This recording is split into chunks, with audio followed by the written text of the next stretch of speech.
Presenting The Complete Orson Welles and the Mercury Theater on the Air in The War of the Worlds by H.G. Wells. This is Orson Welles, speaking from London. as the third man. Stand by. We'll be on the air in 15 seconds, Mr. Wells. Yes, I know. Stand by, everybody. Mercury Theater on the Air presents Orson Welles as Count Dracula in his own version of Bram Stoker's great novel, Who knows Dracula.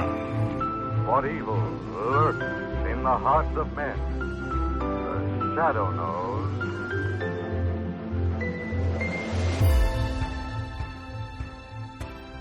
Hello world, welcome to The Complete Orson Welles, featuring a range of programs from 1936 to 1952 that Orson either produced and directed, was featured on, or guest hosted. You can subscribe to my podcast to receive notifications of new posts. If inclined, please leave a rating and or review on your preferred podcast service. Thank you for your support. Hope you enjoy. This week, we welcome a new program to the podcast. It is the Orson Welles series called The Black Museum. The Black Museum was a crime drama that actually covered real-life crimes that were done in England. It aired on Radio Luxembourg, a commercial radio station, and not the BBC. As I said, the stories are based on real-life murder cases from Scotland Yard's Black Museum, which is an actual museum in England. This week we have the first episode from the Black Museum titled The 22 Caliber Pistol. I cannot find any dates for these episodes, but this one aired in 1951. This is Orson Welles, speaking from London.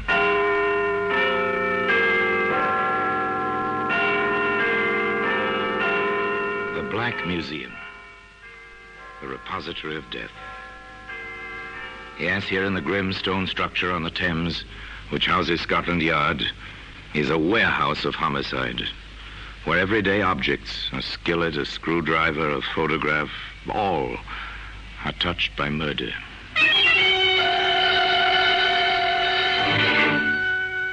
Here's a .22 caliber pistol. It's a familiar object. You've seen one or its picture. You've never touched one. An elegant little weapon. Blue steel, mother-of-pearl inlaid grip, beautiful in its dainty, snub-nosed wickedness. A lady's weapon, wouldn't you say, Pepper? Looks as if it wouldn't harm a fly. Pretty in its way, Inspector. Pretty and dangerous. There ought to be a law forbidding the manufacture of these toys. Every one of them is capable of death. Well, today, this little blue .22 can be found among the exhibits in the Black Museum.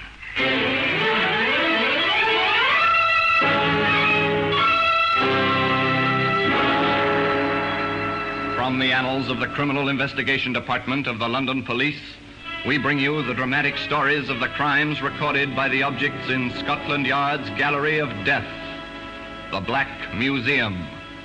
In just a moment, you will hear The Black Museum, starring Orson Welles.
Now, The Black Museum, starring Orson Welles.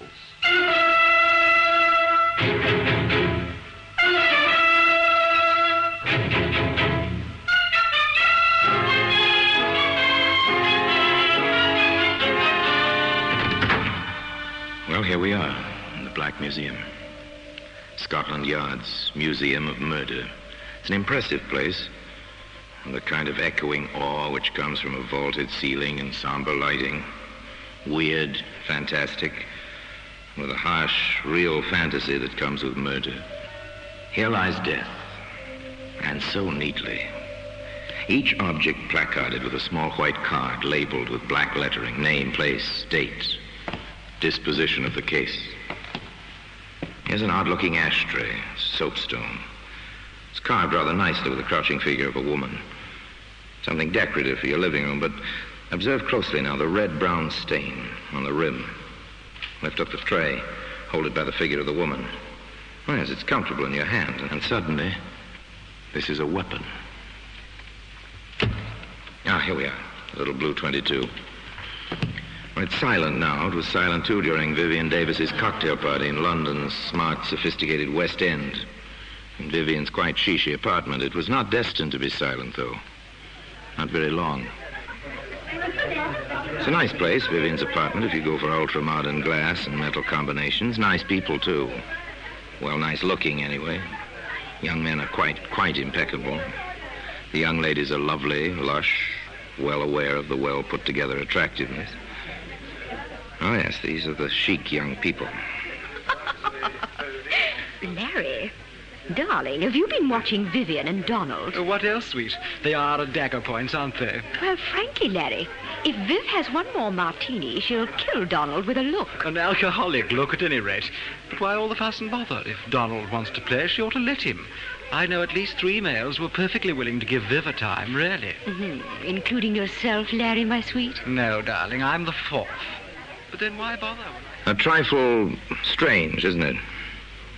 The ultra-sophisticated, the over-civilized, and yet, beneath the polish, the same old jealousy that you can find in savages. Oh, yes, simple jealousy. For instance, at this moment, Vivian herself is approaching the chrome and plastic bar where Donald is mixing a drink. Donald, haven't you had enough? You're quite tight, you know. Am I? Really? I asked you, Donald, haven't you had enough? I don't believe I have. Will you have one, dear? I've had enough, let me tell you. This is my party. You might be polite enough to pay some attention to me and a little less to that strawberry blonde. Ah, she's quite attractive in a leggy sort of way. Oh, yes, quite elemental beneath the polished surface. An interesting situation. It continues, of course, as long as the party lasts.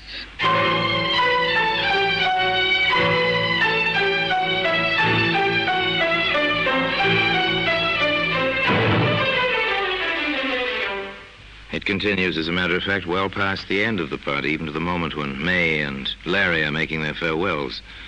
The last of the guests to go. Oh, it was simply marvelous, Viv, darling. Just delightful. I always adore your parties, Viv. The liquor flows like water. Oh, thank you both for coming. My little parties wouldn't be the same without you. Isn't that so, Donald? Huh?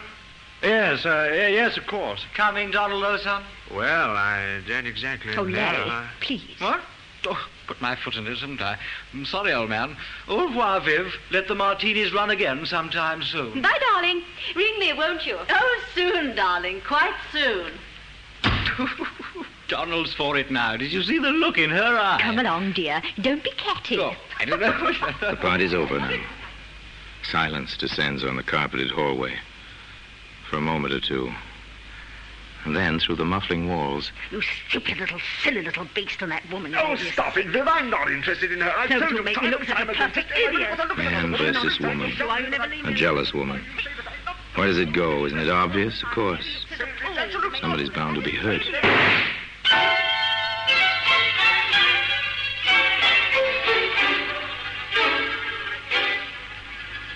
Inspector Summers and Detective Pepper arrived quickly from the yard. This seems to be the weapon, Inspector. A .22. Blue steel, mother-of-pearl grip. A lady's weapon, wouldn't you say, Pepper? Looks as if it wouldn't harm a fly. Pretty in its way, Inspector. Pretty and dangerous. There ought to be a law forbidding the manufacture of these toys. Every one of them is capable of death. Funny. What is? The body, out here, on the landing. Yes. Well, we'll find the reason for that shortly. Not much blood. 22s don't make much of a hole. Stay here, Pepper. I want the pathologist to see the body before it goes to the morgue. You know the procedure. I'll be inside with the prime and only suspect. Yes, sir. I understand.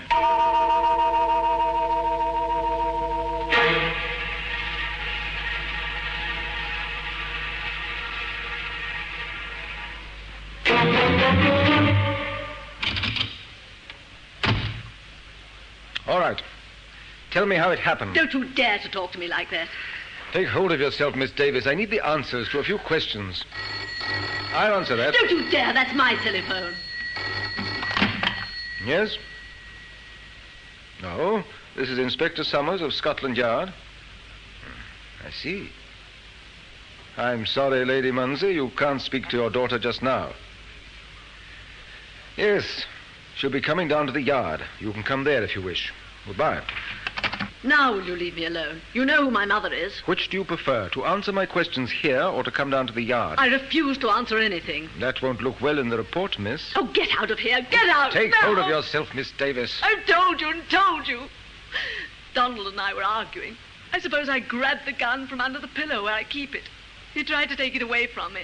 And next I knew there was a shot and he was mumbling something about a doctor. And then he was dead. Oh, now leave me alone.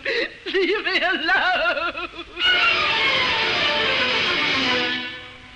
Inspector Summers felt that further questioning was indicated. The location he chose was his own office at the yard. Where did you get the gun, Miss Davis? My husband gave it to me several years ago. Are you married? I was. I'm divorced. Inspector Summers thought of many questions. Where did you struggle over the gun? In the bedroom. I see. Why do you use linoleum for a floor covering in the bedroom? Oh, because it's easy to keep clean and because it's chic and because... Oh, what has that to do with Donald? I'm asking the questions, Miss Davis. Oh, yes, there were many, many questions. How long have you lived at that address? How long did you know Donald Martin?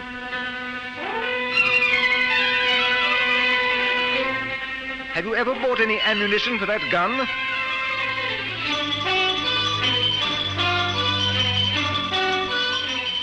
What were you quarreling about? It went on and on. And finally... Very well, Miss Davis. We shan't hold you. But don't leave London. And your mother is waiting for you. You better go home with her. We're sealing your apartment.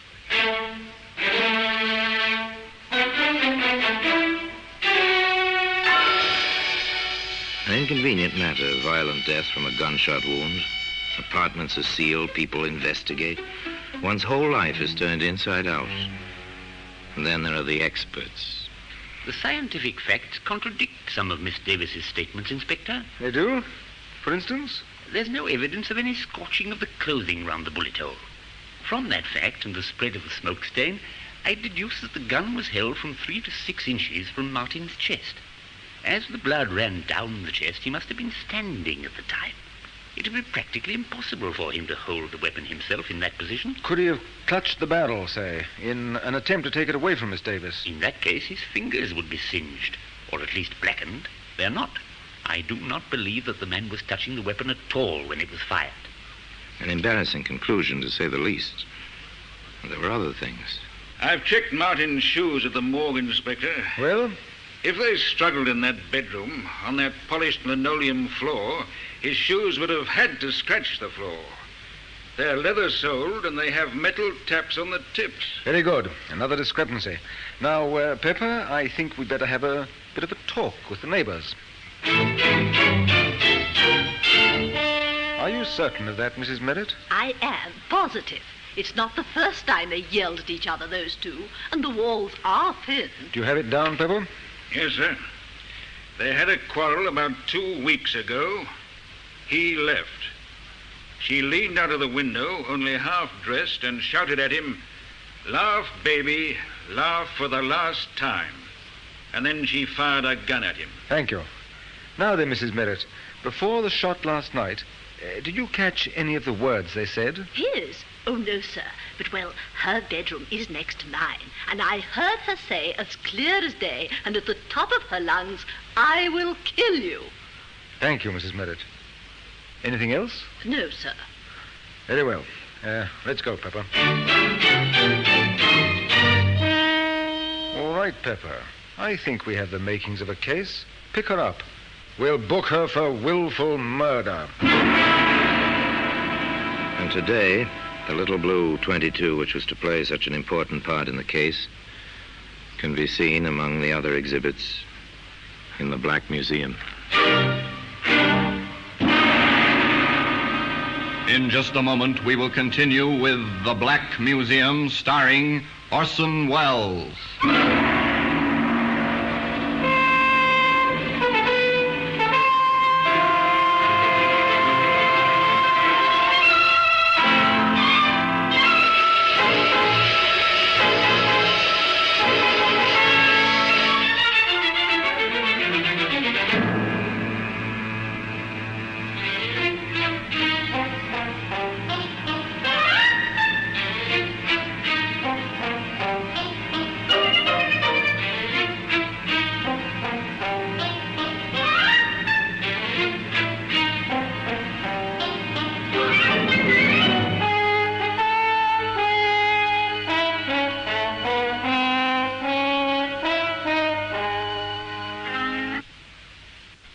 And now we continue with The Black Museum, starring Orson Welles.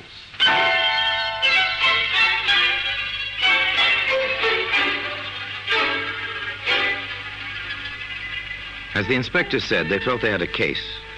The evidence was piling up. Vivian Davis was arrested. Her defense counsel was a distinguished member of the bar, and the prosecutor assigned was no less brilliant. But some of the conversation about the case was, well, a lot less brilliant. Why, if Larry and I had stayed, we might have seen the whole thing. And darling, those letters. Imagine leaving letters like that lying in your bureau drawer, where anyone might find them. And do you suppose the prosecution will use them for evidence? This is one trial I simply shall not miss. Let me say here and now, if May owns a gun, I'm walking out, and at once. But Viv always was unstable, you know. That's the kind who'll pull a gun on you when you least expect it. Not for me, old man. Not for me. I always said she was no better than you'd think. Wild parties at all hours, firing guns around, drinking. Oh, I dare say the woman wasn't happy. But then who is? Now I ask you, who is? Poor Viv. I understand the food in prison is all starches. Seen the headlines? This is a juicy one, what? Aren't we a witness? You don't say. Really now, you don't say. They tried the case in public gossip long before it came to proper trial. And when the proper trial began, the courtroom was crowded naturally with bright young women and polished young men, the familiars of the defendant. This, however, failed to ruffle the solemnity of a British court. I shall permit no demonstrations. At the least lapse from proper decorum, I shall have the courtroom cleared. And that settled that. The trial proceeded. Vivian Davis, in simple black, sat in the dock between the two wardresses assigned to guard her. On the witness stand, the pathologist repeated his evidence and his conclusions with the prosecution. There was no cross-examination. With Inspector Summers, it was another matter. Inspector, you heard the prison doctor testify that when Miss Davis was admitted to the prison after her arrest, he found bruises on her arms and on one thigh. Yes, sir. And that such bruises might have been sustained in a struggle. Yes, sir. Very well. Now then, in your experience, have you found that when one person handles a gun, that person's fingerprints are usually found on the weapon? That has been my experience. However, if two parties struggled for possession of a certain weapon, would there be fingerprints? In most cases, no, sir. They tend to smudge or eliminate each other's prints. This weapon, which you've identified and which has been entered in evidence as Exhibit A, did you find this weapon at the scene of the alleged crime? I did. Did you examine it carefully? I did. Did you have it tested for fingerprints? I did. Did you find any? Yes, sir. How many sets?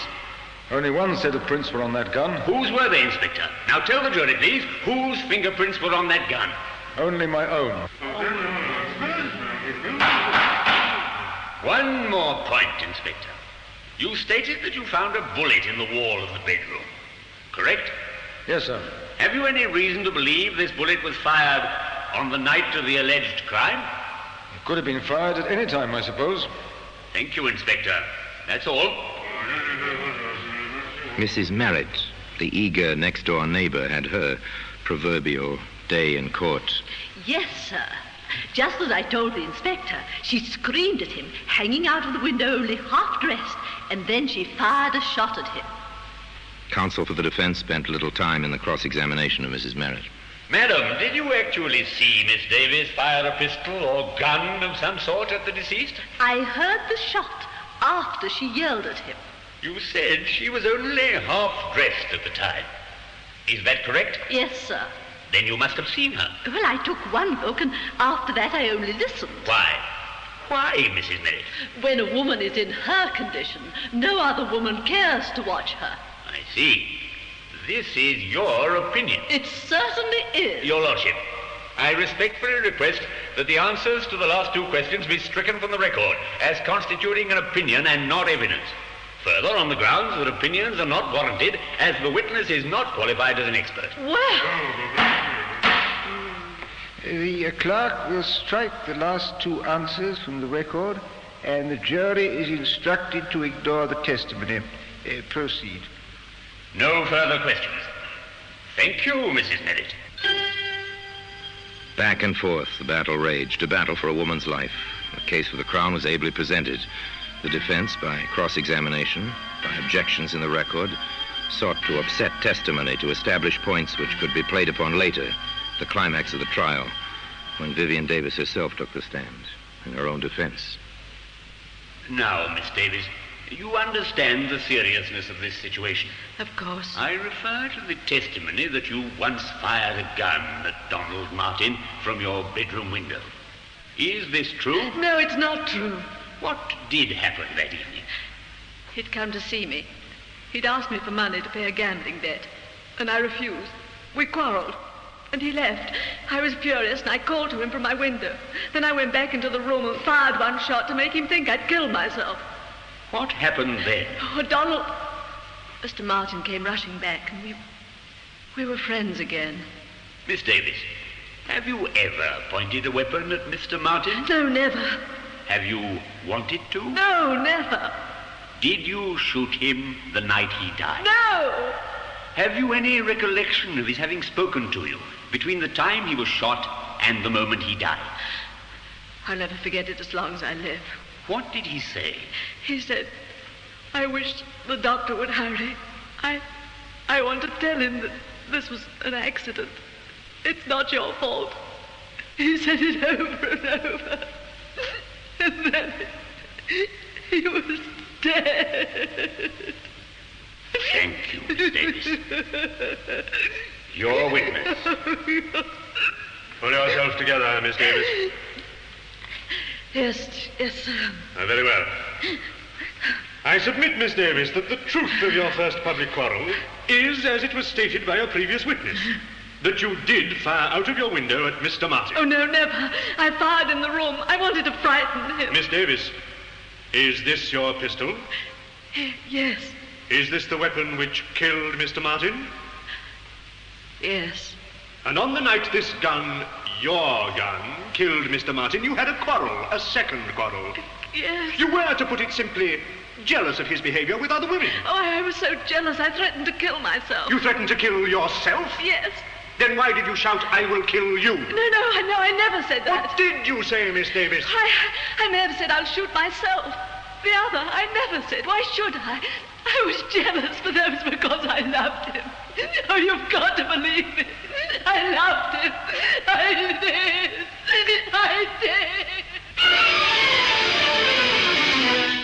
There was more, much more, over and over, but they never managed to shake her on the essential points.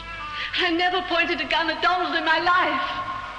And, of course, I never said I'd kill him. I said I'd kill myself. at long last, with Vivian Davis on the verge of collapse, the prosecutor let her go. Shortly thereafter, the defense rested. Summations were brief. For the prosecution, this woman is guilty of the crime with which she is charged. There is no doubt in our minds, nor should there be any in yours, that she held the pistol and fired the shot.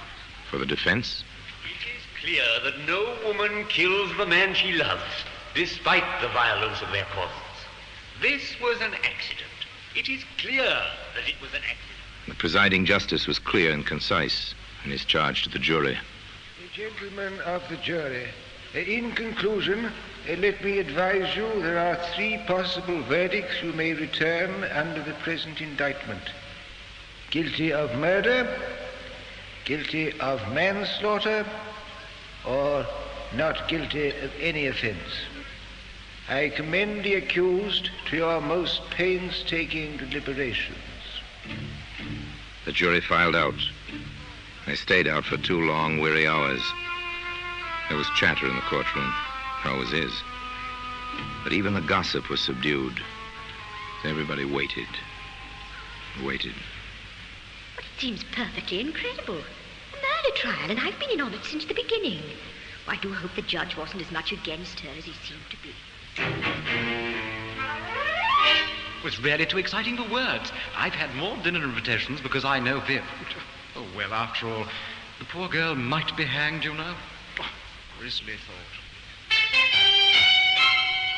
Well, for my part, even if she gets off, there'll be one advantage. She'll never be my neighbor again, and that will be an improvement, I'd say. And at long last, the waiting was over. The prisoner arose in the dock, the judge's request. The foreman of the jury faced the prisoner in the court. The age-old formula was intoned by the clerk. Members of the jury, have you agreed upon a verdict? We have. Do you find the prisoner guilty or not guilty of murder? Not guilty. Do you find the prisoner guilty or not guilty of manslaughter? Not guilty. Yet, despite that verdict, the little blue 22 can be seen today among the exhibits in the Black Museum.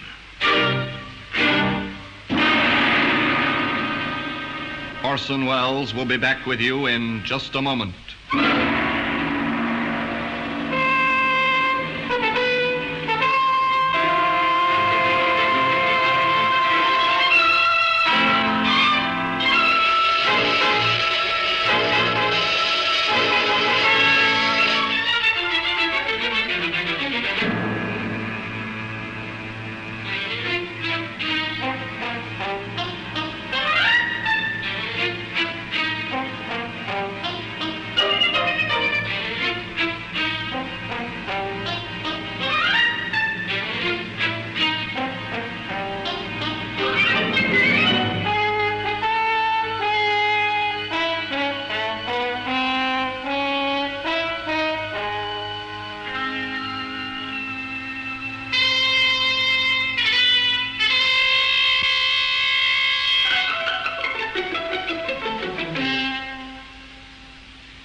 Now here in person is Orson Welles.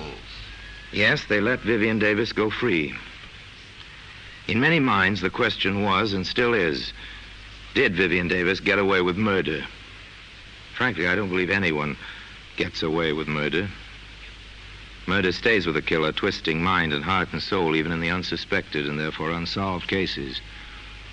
Where Vivian Davis was concerned, perhaps the real crime was insecurity and the kind of violent jealousy that grows from fear. I don't know.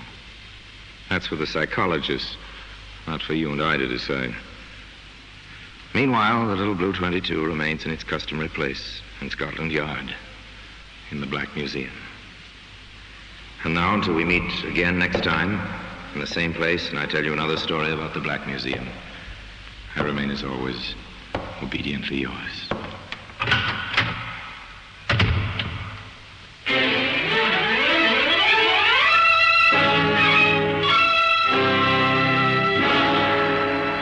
The Black Museum, starring Orson Welles, is presented by arrangement with Metro-Goldwyn-Mayer Radio Attractions. The program is written by Ara Marion, with original music composed and conducted by Sidney Torch. Produced by Harry Allen Towers.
Thank you for listening to and showing your support for my podcast. If you would like to receive notifications of when new episodes are posted, please subscribe to my channel. Subscriptions are 100% free, and they really help me get an idea of how I'm doing. You can also go to my website where you can listen to all of my podcasts for free, and you can also download the episodes for free.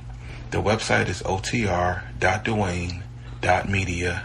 There is also donation information on there if you want to show your support or become a patron. You can email me at info@otr.duane.media. I'm also on Instagram at duane.otr. Well, hope you enjoyed, and until next time, stay safe, wish you well, and as always, peace.